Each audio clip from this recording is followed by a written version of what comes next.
In this lesson, this is the second day that we are comparing inverse and direct variation and looking at different representations. So I start off in the guided practice after the warm-up.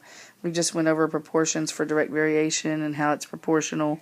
And now we're comparing ordered pairs or tables, t-tables, with x and y, and seeing if they're vary directly or inversely.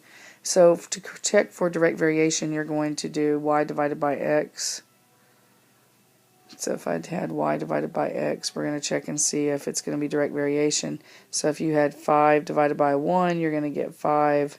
17 divided by 5, you do not get that constant of variation. It's just going to stay 17/5, and so it's not direct variation.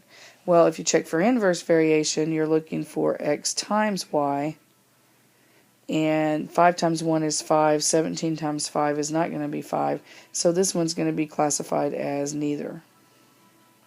On the second table, if you do check for direct variation, 2 divided by 1, so direct, if you're checking for that, if it's going to be 2 divided by 1 or y divided by x, you're going to get 2, and then 1 divided by 2 is going to be 1/2, so it's not direct.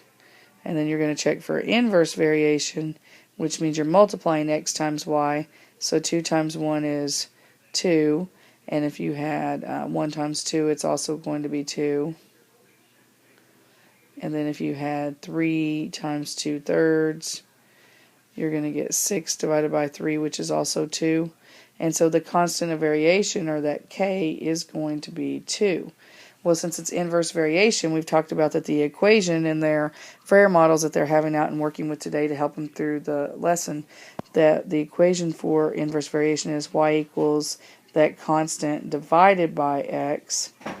And that's how come you get that the constant, if you multiply by x, that constant is actually equal to x times y, and that's what we were checking for, is that what was k constant if you multiplied x times y.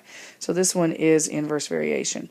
On the last chart, it's going to end up being direct variation, because when you do y divided by x on this one, you're going to have -4 divided by 1 is -4, and then you're going to have -8 divided by 2. That constant of variation is going to also be -4 again.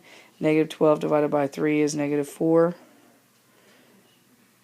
And so this is just direct variation. It's going through the origin, and we talk about how y divided by x is basically the same thing as the slope formula, but it's going through the origin, so when you subtract off 0, it's proportional, so you just end up with y divided by x. So this one is direct variation.